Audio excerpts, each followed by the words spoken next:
एक समय की बात है। महात्मा बुद्ध एक नगर के बाहर जाकर ठहरे। वहाँ उनके जो शिष्य थे वो भिक्षा मांगने के लिए उस नगर में घूमने निकले। घूमते घूमते एक संत एक दुकान पर पहुँच गए। दुकानदार से भिक्षा मांगने के लिए संत उसके पास पहुँचे। दुकान में बहुत सारे छोटे और बड़े डिब्बे रखे हुए थे। दुकान की सजावट बहुत ही अच्छी थी। संत उनकी दुकान देखकर बहुत प्रभावित हुए। संत ने दुकानदार से पूछा कि भाई तुमने इतने सारे डिब्बों में क्या क्या भर के रखा हुआ है। तब दुकानदार ने जवाब दिया कि घर के लिए ज़रूरी चीज़ें हैं और किराने का सामान है।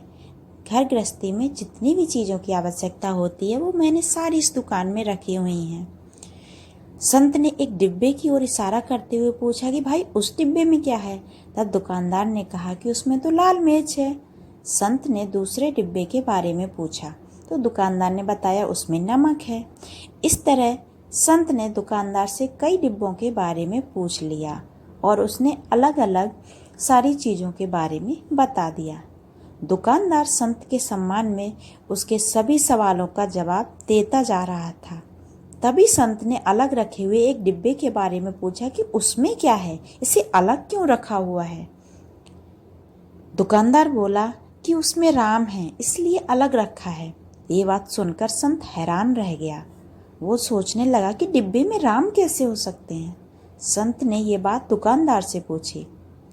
दुकानदार ने कहा कि जिस डिब्बे में कुछ नहीं होता है, जो डिब्बा खाली होता है, उसके लिए हम यही कहते हैं कि उसमें राम है। हम डिब्बे को खाली नहीं कहते। ये बात सुनकर संत आश्चर्यचकित हो गए। इस दुकान वाले ने कितनी बड़ी और कितनी गहरी बात कह दी। जिस बात को समझने के लिए मैं इधर उधर भटक रहा हूँ, वो बात इतनी आसानी से इस व्यक्ति ने मुझे समझा दी। संत ने सोचा कि मैं तो भगवान की कृपा के लिए कब से भक्ति कर रहा हूँ, दर दर भटक रहा हूँ, लेकिन मैं ये बात नहीं समझ पाया कि जब मन खाली होगा तभी उसमें राम प्रवेश करेंगे। जब तक मेरे मन में बुराइयां हैं, गलत विचारों से भरा हुआ है, तब तक मुझे भगवान की कृपा मिल ही नहीं सकती। भक्ति का आनंद तभी मिलता है जब हमारा मन खाली हो। भक्ति का आनंद लेने के लिए सबसे पहले मुझे मेरे मन को खाली करना होगा, तभी उसमें राम आ सकेंगे।